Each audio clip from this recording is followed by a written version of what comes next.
Deng.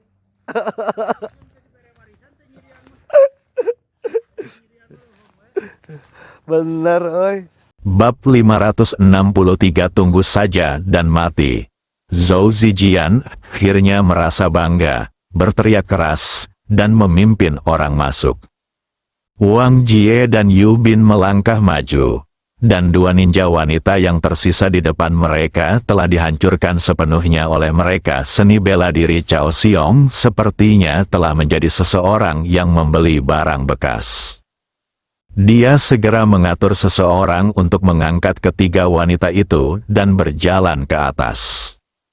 Meja depan grup Jianghua terkejut saat melihat pemandangan ini. Dia merasa bahwa apa yang terjadi hari ini tampaknya lebih rumit dan menakutkan daripada apa yang dia alami selama bertahun-tahun. Di lantai atas, Akasaka mengerutkan kening ketika dia melihat belum ada kabar dia kembali, dengan ketidaksenangan di wajahnya. Resepsionis itu hampir ketakutan, tetapi ketika dia melihat telepon ketua, tanpa sadar dia mengangkatnya dan berkata, "Halo, ketua. Apakah Rika Anzai dan yang lainnya sudah merawat mereka?" Suara Akasaka penuh otoritas. Resepsionis itu begitu ketakutan hingga dia gemetar dan langsung berkata, "Sudah terpecahkan."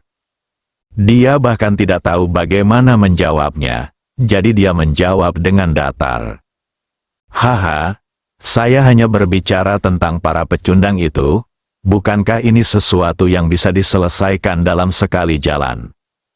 Tertawa terbahak-bahak, ekstasi, ledakan. Tiba-tiba pintu kantornya ditendang hingga terbuka paksa. Senyuman Akasaka masih terpampang di wajahnya dan ia setengah tertawa. Kemudian, "Baga, siapa?" Dia memarahi dan melihat ke arah pintu. Apa yang saya lihat adalah wajah Zhou Zijian yang tersenyum, dan Geng Chao, Wang Jie, dan lainnya yang mendominasi mengikuti di belakangnya. Saat matanya tertuju pada wajah Ansi Rika dan yang lainnya, dia tercengang. Wajahnya pucat dan darah mengucur dari sudut mulutnya, seperti bola karet kempes. Ini, Akasaka-kun, mereka telah menonaktifkan seni bela diri kita." Suara lemah Ansi Rika terdengar. "Baga," Akasaka mengutuk tanpa sadar. "Baganima Gobi," Geng Chao melangkah maju dan menamparkan keras Akasaka. Patah, suara tajam keluar dari wajah Akasaka. Akasaka merasakan kepalanya berputar beberapa saat, lalu pandangannya menjadi gelap, dan dia hampir jatuh ke tanah. 8. Ledakan. Zhou Zijian tiba-tiba melangkah maju dan menendang keras bagian tengah kaki Akasaka. "Pulanglah." "Aduh!" Akasaka berteriak sambil menutupi bagian bawah tubuhnya dengan tangannya, dan melompat kesakitan, dengan ekspresi sedih dan kesakitan di wajahnya. Saat berikutnya, Wang Jie, Yu Bin dan yang lainnya sudah bergegas mendekat, meninju dan menendang Akasaka. Akasaka merasa hatinya sangat kacau, dan dia bahkan lebih ketakutan. "Hancurkan dia, seret dia keluar dan berikan dia pada anjing." Zhou Zijian memerintahkan langsung. Cao Xiong dan yang lainnya akan mengambil tindakan. Pada saat ini, Zhou Zijian merasa seolah-olah tubuhnya berlari ke depan tak terkendali, dan akhirnya dia membentur ambang jendela dengan keras sebelum menghentikan momentumnya. "Ada rasa sakit yang membakar di pantatku. Siapa yang berani memukulku, aku akan menghancurkannya." Berteriaklah dengan keras di belakangmu. Geng Chao, Yu Bin dan yang lainnya sudah mengarahkan pandangan mereka ke wajah orang yang datang dari pintu. Itu adalah Zhou Fenghua. Dia khawatir dengan manajemen Akasaka, dan juga ingin tahu rahasia apa yang dimiliki grup Jianghua, jadi dia datang ke sini. Tanpa diduga, Akasaka dan yang lainnya dipukuli hingga berkeping-keping, Apalagi saat melihat beberapa ninja di bawah dibunuh secara langsung, ia menjadi sangat marah. Ketika dia datang dengan tergesa-gesa, dia kebetulan mendengar Zhou Zijian memberi perintah untuk membunuh orang. Dia menjadi lebih marah dan menyerang Zhou Zijian. Namun, dia selalu mengira Ji Fei yang melakukannya. Tetapi dia tidak menyangka Zhou Zijian dan yang lainnya, dan dia sangat marah. Ketika Zhou Zijian melihat bahwa itu adalah Zhou Fenghua, dia menelan kata-kata kasar di bibirnya. Tidak ada orang berakal sehat di keluarga Zhou yang berani menyinggung keberadaan khusus Zhou Fenghua ini, karena mereka tidak berani menyinggung perasaannya, dan mereka tidak punya cara untuk menyinggung perasaannya. Dia memandang Zhou Fenghua dan memaksakan senyum. "Nona, mengapa kamu ada di sini?" Akasaka belum pernah bertemu Zhou Fenghua, namun dia masih sangat senang karena Zhou Fenghua bisa keluar untuk menyelamatkannya. "Saya Akasaka, ketua grup Sanleng, tolong selamatkan saya." Dia memohon dengan lembut, menunjukkan ekspresi menyedihkan. "Diam," Zhou Fenghua langsung menegur.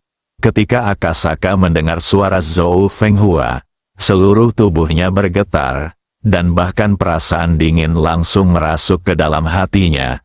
Dia menatap Zhou Fenghua, memperhatikan dengan cermat, tidak berani berbicara, seolah ingin mengingat kemunculan Zhou Fenghua di depan. Dari dia, Zhou Fenghua memandang Zhou Zijian dan yang lainnya. "Apakah kamu yang terluka?" Zhou Zijian dan yang lainnya saling memandang dengan ekspresi gugup di wajah mereka, tetapi mereka tidak berani berbicara. Gulungan, Zhou Fenghua meninggikan suaranya dan berteriak. Beberapa orang gemetar, Geng Chao dan yang lainnya memandang Zhou Zijian.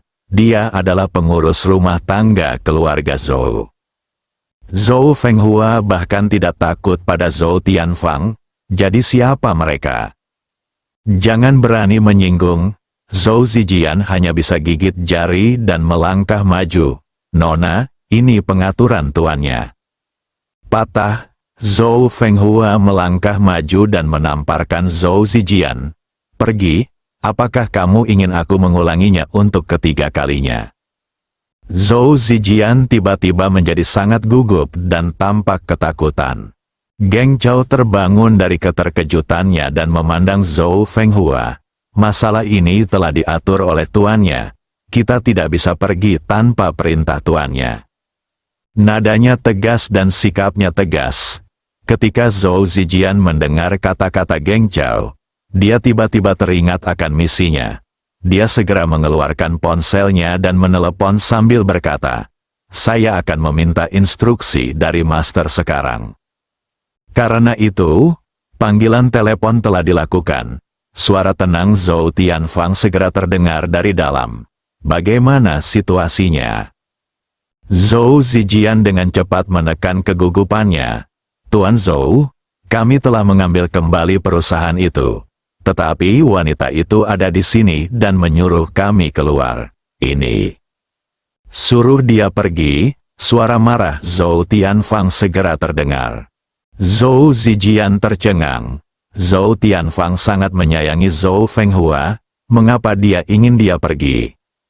Dia memandang Zhou Fenghua dan berkata dengan terkejut, "Tuan meminta kami untuk mengambil alih perusahaan." Zhou Fenghua langsung meraih teleponnya. "Pak Tua Zhou, apa maksudmu?" "Zhou Fenghua, jika Anda berani terlibat dalam urusan grup Jianghua lagi, saya jamin Anda tidak akan pernah melihat matahari besok." Zhou Tianfang membuat niat membunuh untuk pertama kalinya. Zhou Fenghua juga tercengang, sedikit sulit dipercaya. Setelah beberapa saat, "Zhou Tianfang, Anda benar-benar memutuskan untuk meninggalkan saya demi sebuah perusahaan." Memanggil seseorang dengan namanya berarti tidak menghormati. Zhou Zijian dan orang lain di tempat kejadian sedikit bingung. "Hahaha, Zhou Fenghua terdiam beberapa saat, lalu tiba-tiba tertawa. Zhou Tianfang, kamu luar biasa, kamu sebenarnya ingin membunuh putrimu demi ditemani wanita jalang. Zhou Tian ditempatkan di ujung sana dengan wajah muram dan tidak berkata apa-apa. Oke, aku tidak menginginkannya lagi, pergi sekarang.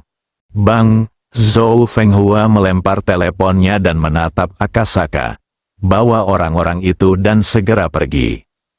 Beralih untuk melihat Zhou Zijian dan yang lainnya, tunggu saja dan mati.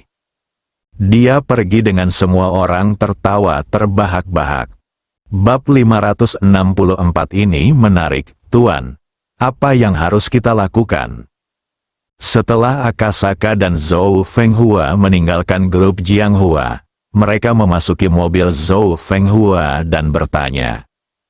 Patah, Zhou Fenghua mengangkat tangannya dan menamparkan Akasaka, idiot. Hai.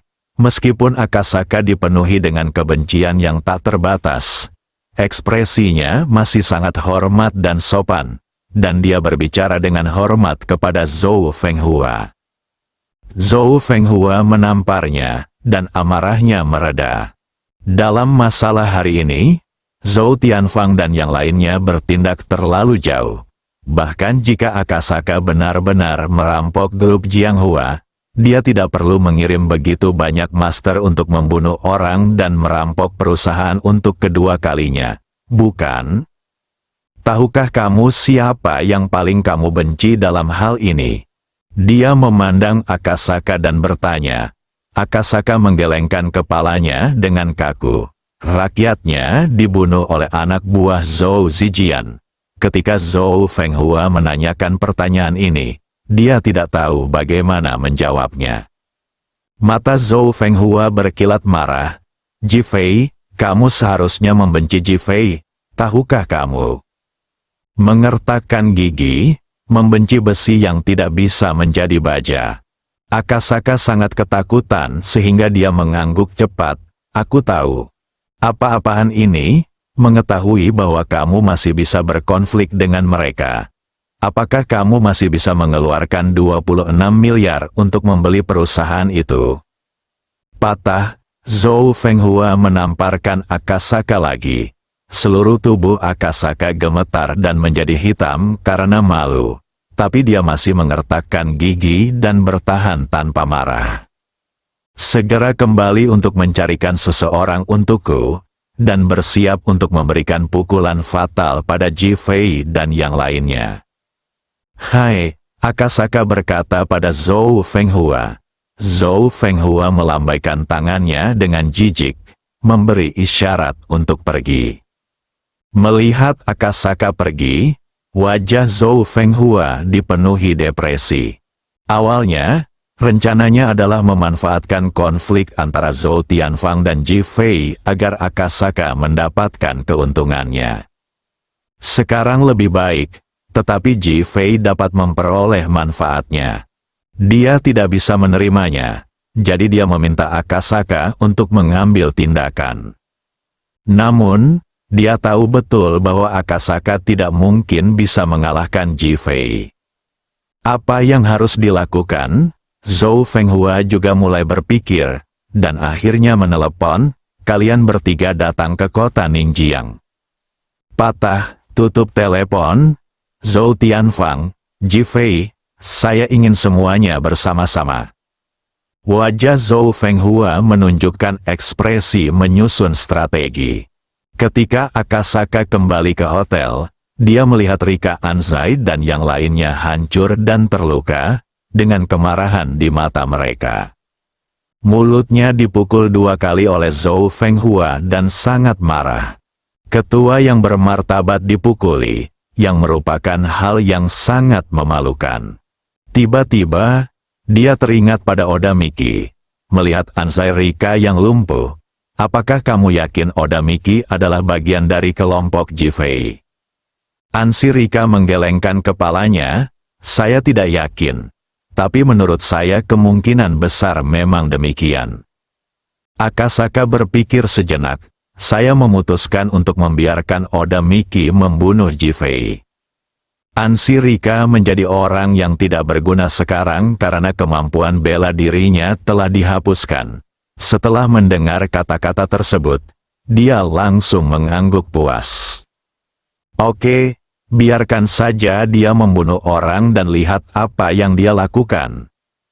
Ansi Rika dengan enggan mengumpulkan energinya untuk membuat pengaturan. Oda Miki sangat marah ketika dia mendengar bahwa Ansi Rika dan yang lainnya dihapuskan dalam seni bela diri dan banyak orang terbunuh. Dia bahkan lebih gugup dan khawatir akan membunuh Jifei dan ingin memberitahu Jifei. Jadi dia langsung setuju. Tanpa mengetahuinya, dia telah dibodohi. Melihat sosok Oda Miki yang kurus dan kesepian pergi, Akasaka dan Ansi Rika memasang tatapan dingin di mata mereka. Bunuh 2 burung dengan 1 batu, atur seseorang untuk memata-mataimu, perintah Akasaka. Ansi Rika segera menelepon untuk mengatur seseorang.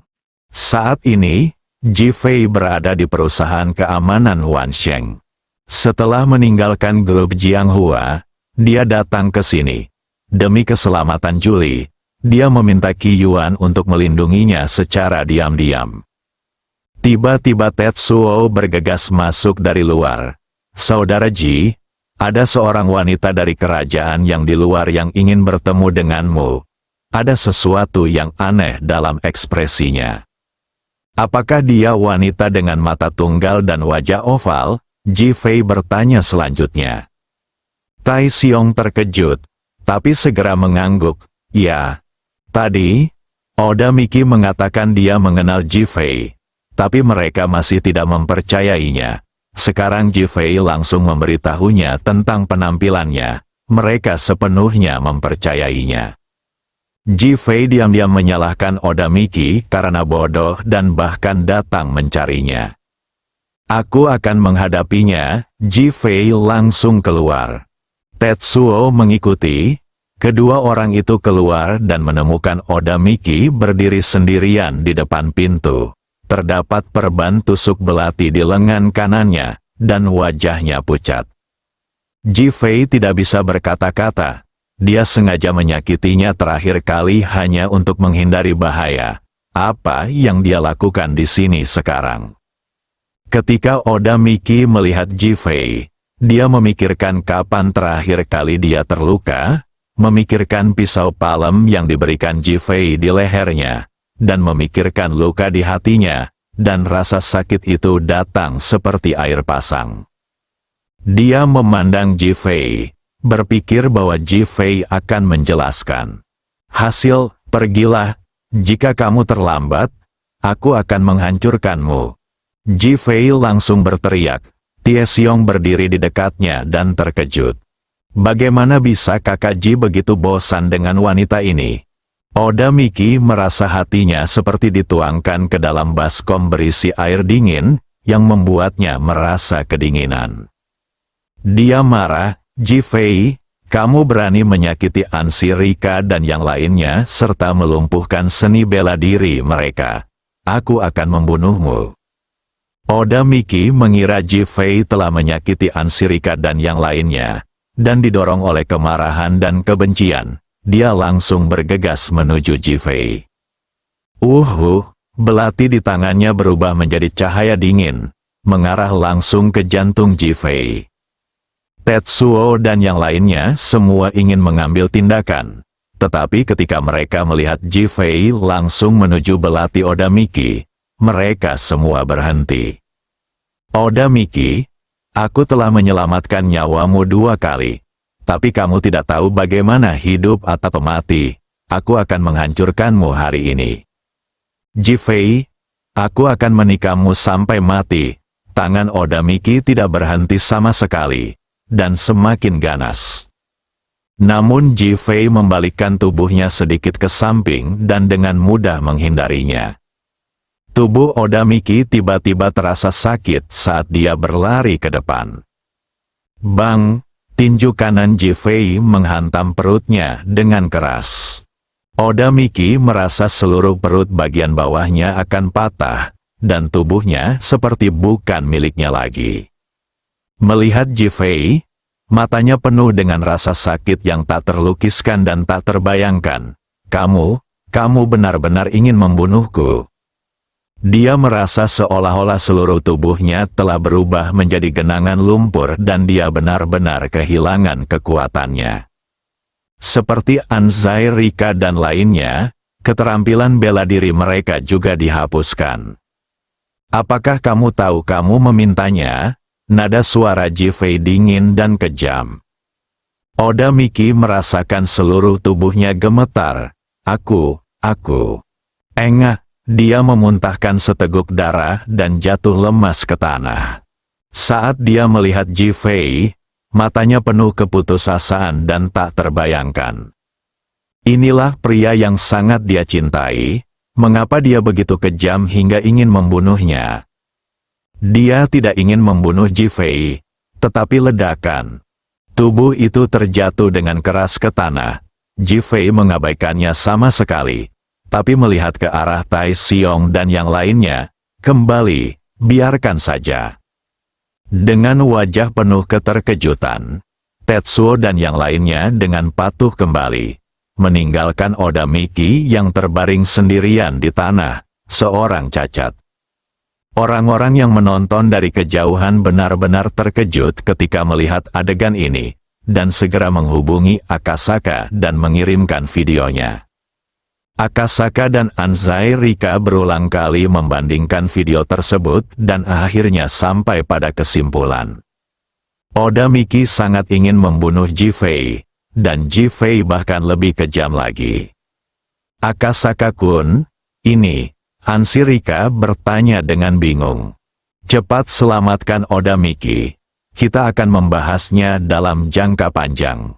Ansi Rika segera mengangguk. Orang yang mengikuti melaju dan membawa Oda Miki pergi. Ji-Fei sudah pergi dan mengikuti di belakang. Ketika dia melihat Oda Miki dibawa kembali ke hotel tempat Akasaka menginap, Ji-Fei mencibir di sudut mulutnya. Akasaka, peranmu belum selesai. Aku akan membiarkanmu hidup beberapa hari lagi. Didi, ponsel Ji-Fei tiba-tiba berdering. Melihat Wulong yang menelepon, dia menekan tombol jawab. Grup Jianghua telah diambil alih oleh orang-orang Zhou Tianfang lagi. Sekarang Cao Xiong dan yang lainnya dari perusahaan keamanan Wansheng tidak mendengarkan Zhou Fenghua dan aku sama sekali. Kata-kata, oh, ini menarik. Ji-Fei tertawa kecil, dengan senyum lebar di wajahnya. Bersambung.